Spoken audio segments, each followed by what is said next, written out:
नमस्कार। आज बात करते हैं भारत के दो ऐसे पड़ोसी राज्यों की जो हैं तो बिल्कुल जुड़वां भाई जैसे, पर जिनकी तकदीर ने बिल्कुल अलग मोड़ ले लिया है। जी हाँ, हम बात कर रहे हैं उड़ीसा और झारखंड की। और देखिए, इन्हें जुड़वा कहना गलत भी नहीं है। दोनों ही राज्यों में खनिज संसाधन कूट कूट कर भरे हैं। दोनों ही ट्राइबल हार्टलैंड हैं, यानी यहाँ एक बड़ी आदिवासी आबादी रहती है। और जाहिर है, पड़ोसी तो हैं ही। तो जब शुरुआत में देखते हैं ना, तो लगता है कि इनकी नींव और इनकी ताकत बिल्कुल एक जैसी थी। तो सवाल ये उठता है कि भाई अगर स्टार्टिंग लाइन एक ही थी तो आज दोनों अलग अलग रास्तों पर क्यों हैं? एक आगे और एक थोड़ा पीछे क्यों नजर आता है? चलिए आज इसी पहेली को सुलझाने की कोशिश करते हैं।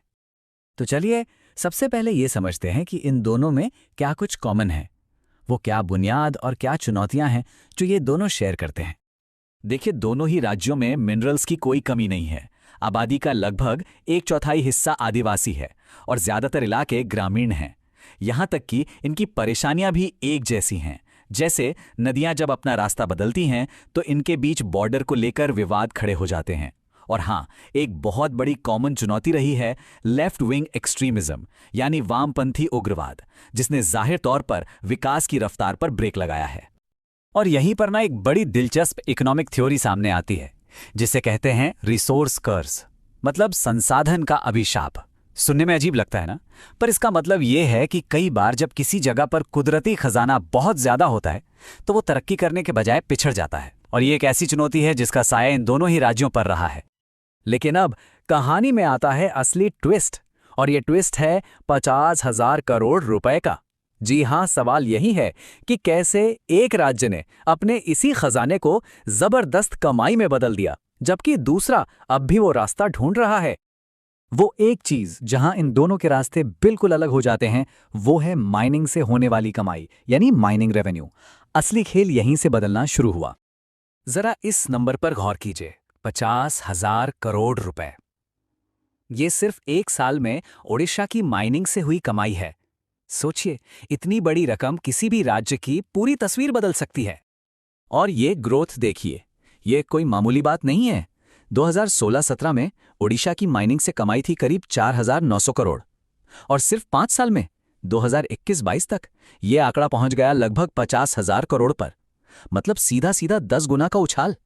ये कोई जादू नहीं था, इसके पीछे थी एक सॉलिड स्ट्रैटेजी, जैसे माइंस की ट्रांसपेरेंट नीलामी करना, टेक्नोलॉजी का इस्तेमाल करके इल्लीगल माइनिंग को रोकना।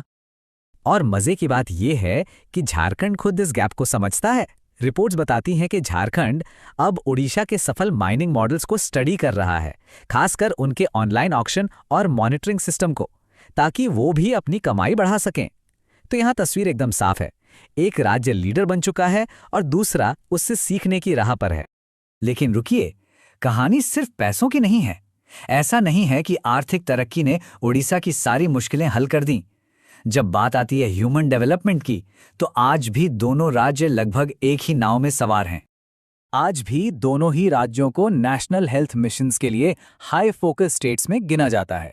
दोनों को ही अपने गांवों में इंफ्रास्ट्रक्चर और हेल्थ सर्विसेज को बेहतर करने की सख्त जरूरत है।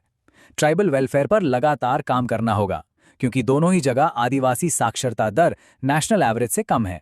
तो ये बात साफ हो जाती है कि सिर्फ पैसा आ जाने से डेवलपमेंट की पूरी कहानी नहीं लिखी जाती। एक उदाहरण देता हूं, पूरे भारत में सिकल सेल बीमारी के सबसे ज्यादा रजिस्टर्ड मामले कहाँ हैं? उड़ीसा में। ये एक बहुत ही गंभीर हेल्थ चैलेंज है, और ये हमें याद दिलाता है कि जमीनी स्तर पर ह्यूमन डेवलपमेंट के मुद्दे कितने अहम हैं। तो अब आगे क्या? भविष्य कैसा दिखता है इन दोनों राज्यों का? एक जो स्प्रिंटर की तरह तेजी से दौड़ रहा है, और दूसरा जिसमें पावर हाउस बनने का पूरा पोटेंशियल है। इनके लिए आगे का रास्ता कैसा होगा? देखिए, आज की डायनामिक्स तो एकदम क्लियर है।